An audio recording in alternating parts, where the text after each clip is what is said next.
नमस्कार दोस्तों, स्वागत है आप सभी का मेरी कहानियों में।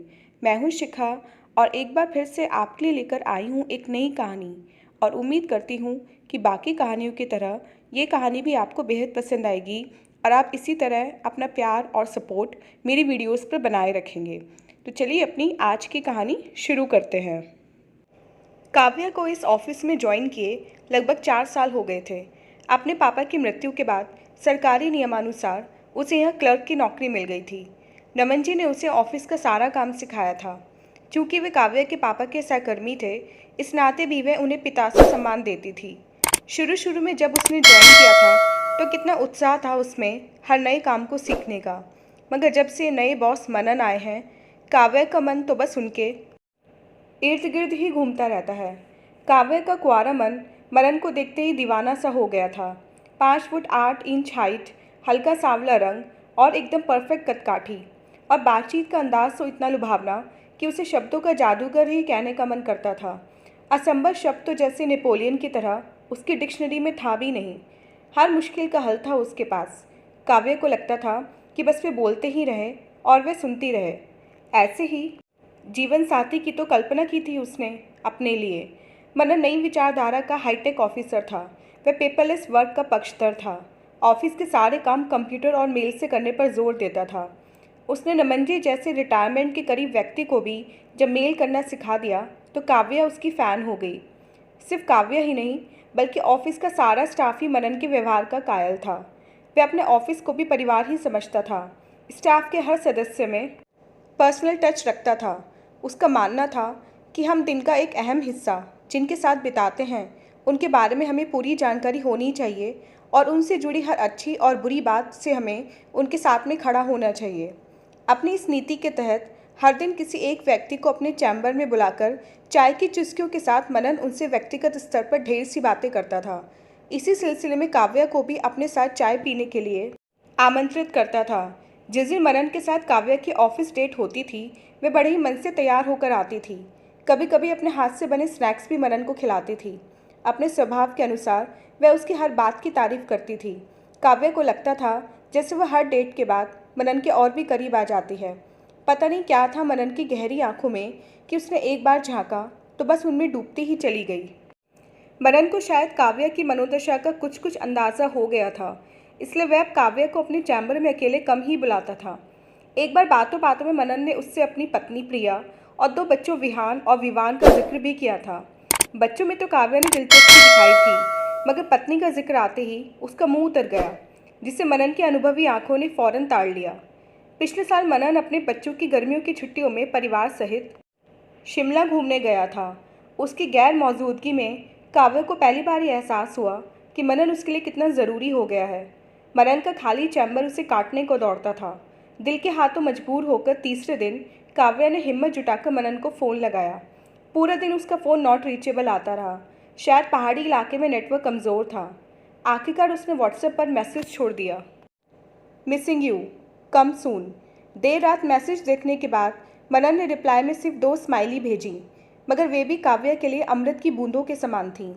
एक हफ्ते बाद जब मनन ऑफिस आया तो उसे देखते ही काव्या खिल उठी। उसने थोड़ी देर तो मनन के बुलावे का इंतज़ार किया, फिर खुद ही उसके चैम्बर में जाकर उसके ट्रिप के बारे में पूछने लगी। मनन ने भी उत्साह से उसे अपने सारे अनुभव बताए। मनन महसूस कर रहा था कि जब जब भी प्रिया का जिक्र आता, काव्या कुछ बुझ सी जाती। कई दिनों के बाद दोनों ने साथ चाय पी थी। आज काव्या बहुत खुश थी। दोपहर में नमन जी ने एक मेल दिखाते हुए काव्या से उसका रिप्लाई बनाने को कहा। कंपनी सेक्रेटरी ने आज ही ऑफिस स्टाफ की कंप्लीट डिटेल मंगवाई थी।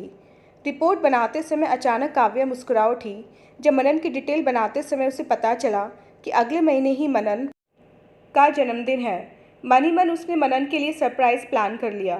जन्मदिन वाले दिन सुबह सुबह काव्या ने मनन को फ़ोन किया। Happy birthday sir. Thank you so much. मगर तुम्हें कैसे पता?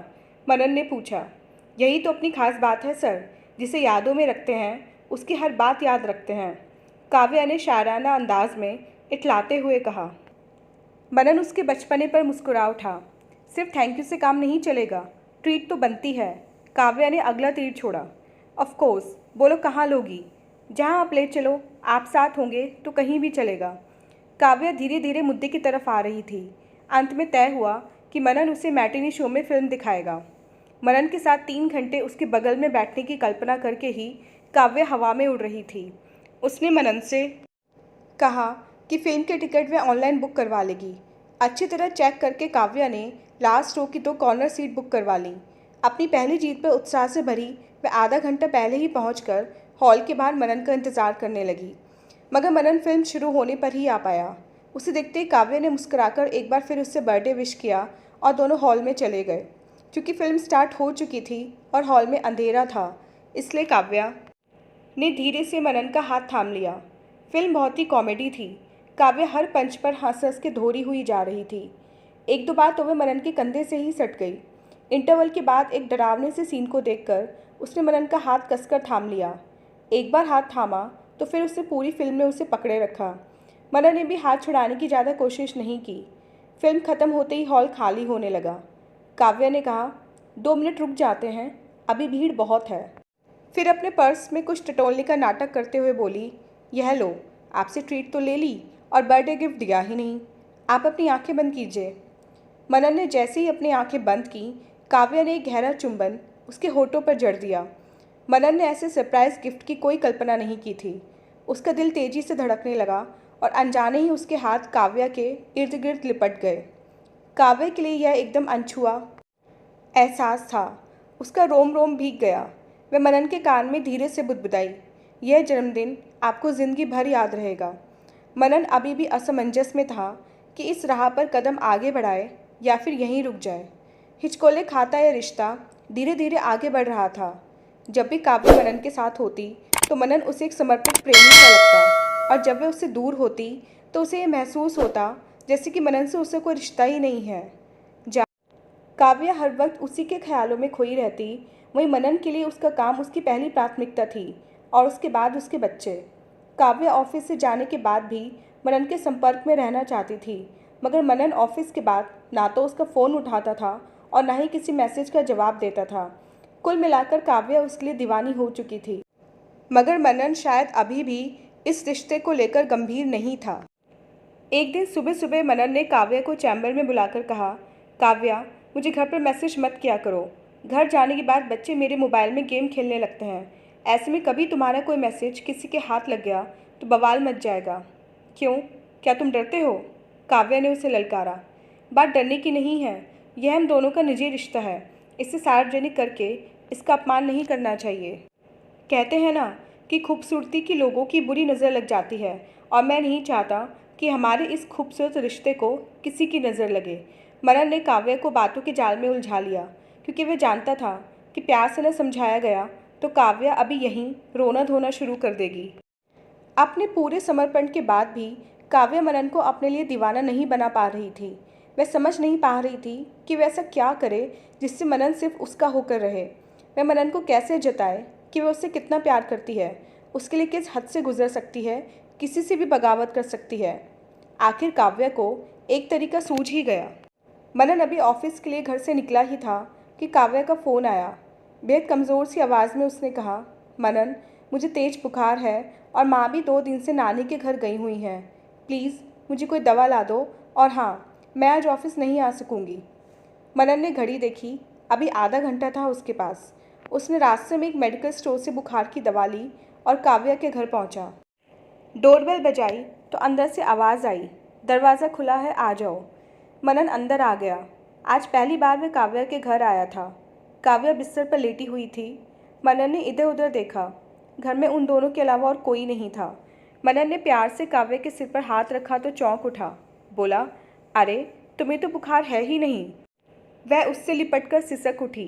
रोते रोते बोली, मनन, मैं तुम्हारे बिना नहीं रह सकती। मैं नहीं जानती कि मैं क्या करूं, तुम्हें कैसे अपने प्यार की गहराई दिखाऊं। तुम ही बताओ कि मैं ऐसा क्या करूं जिससे तुम्हें बांध सकूं, हमेशा के लिए अपना बना सकूं। मैं तो तुम्हारा ही हूँ पगली, क्या तुम्हें अपने प्यार पर भरोसा नहीं है?